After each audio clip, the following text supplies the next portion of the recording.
All right, everyone, I just got finished from Harbor Freight. I couldn't get the flashlight. They only allow one freebie item, so I took the bucket. That's fine by me. If you're wondering what the this thing looks like this. It's a Cintiq mobile power inverter. I haven't seen much reviews on it on YouTube, but I've seen there's another branded one. It looks very similar. This is kind of what I've been using in my car. It has one USB, one plug. It's kind of not working. The wiring is kind of coming off. I had this for almost 2-3 years now. This one, however, has, you can see a picture, 2 USB, an extra cigarette lighter thingy, and then 2 plugs. So it could be very useful, especially if we're going to be driving. Anyways, everyone gets the power up, and it's right in front of a cup holder, which is nice. So it's kind of nice. This was laying on the ground most of the time. I think that's why it stretched the wiring right here. Anyways, so all right, let me go to the other Harbor Freight.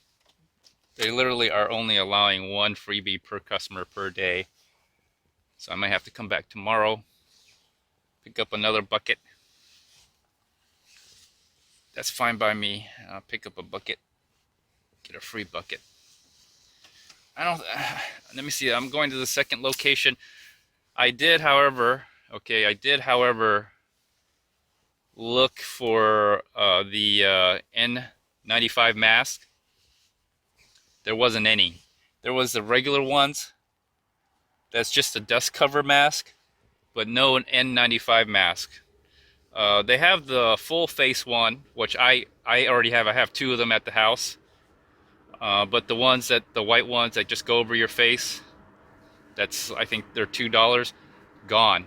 So I think people are already very scared. I mean, this is Harbor Freight. So if Harbor Freight is out of those, most likely they're not going to be in stock, because remember, most of all these things are made in China, most likely, and they're shipped from China, right?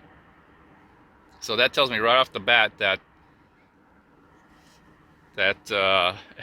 there's going to be a shortage of masks. So if you haven't already gotten them, it may be too late. It may be too late. I'm just going to go take the main road on the freeway here. So it may be too late.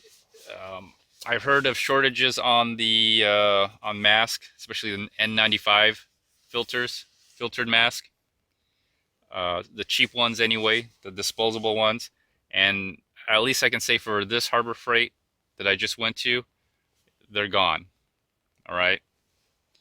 So that is an early warning sign. People tend to do things in preparation of things that are coming. And this coronavirus, I believe, is coming. It's already here. Okay. It's already here. It's just a matter of how widespread is this contagion.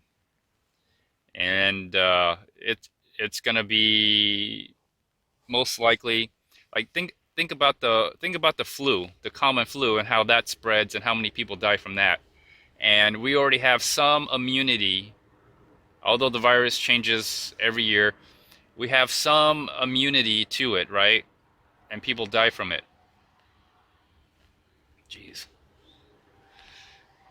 And so, but this is a new virus, asymptomatic. I've seen reports from other parts of the country, or I'm sorry, not other parts of the country, other parts of the world, that this nCoV 2019 virus, the Wuhan coronavirus, is asymptomatic. So people can spread it before showing any signs of symptoms. And I think that's just basically breathing. They're breathing. It's a respiratory infection. And so as they're breathing, you ever notice when you exhale, you have a little bit of moisture coming out of your mouth. It gets a lot of traffic, so I'm going to take this little shortcut. So you have a little bit of moisture coming out of your mouth.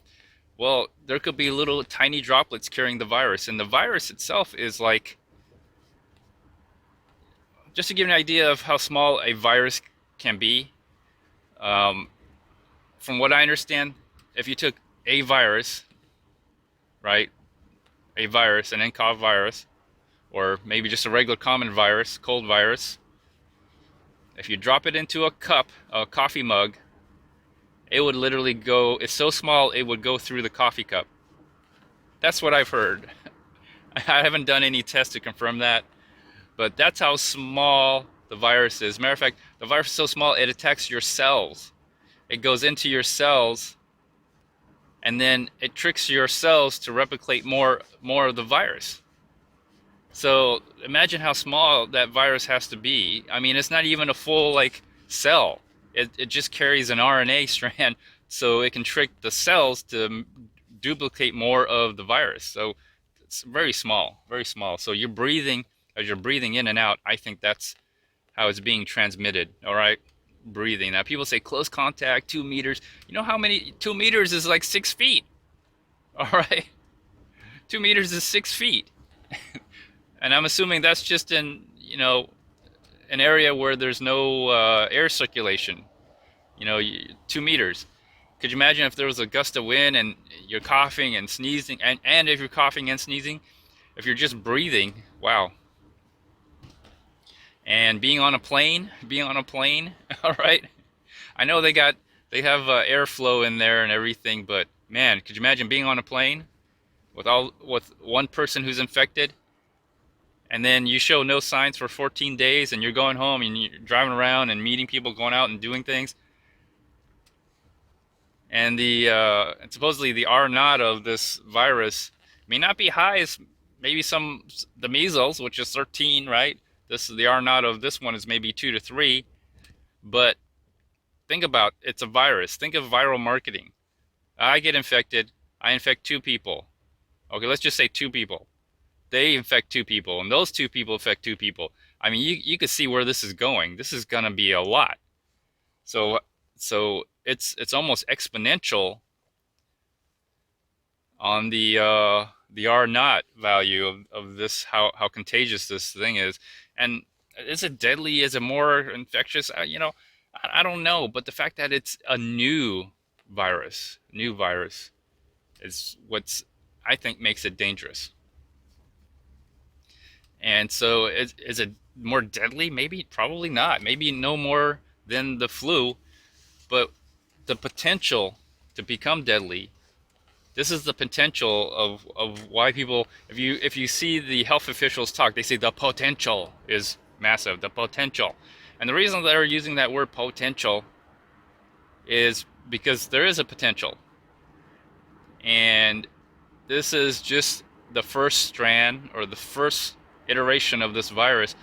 The more people it spreads, the greater likelihood this thing can mutate or adapt or even change to become more infectious, more deadly.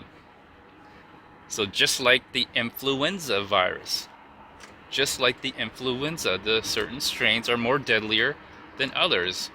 If you just look up the Spanish flu, which did not originate in Spain, okay? Did not originate in Spain. No one really knows for sure. Some say it, you know, no one knows the origin of the Spanish flu, but you know, it's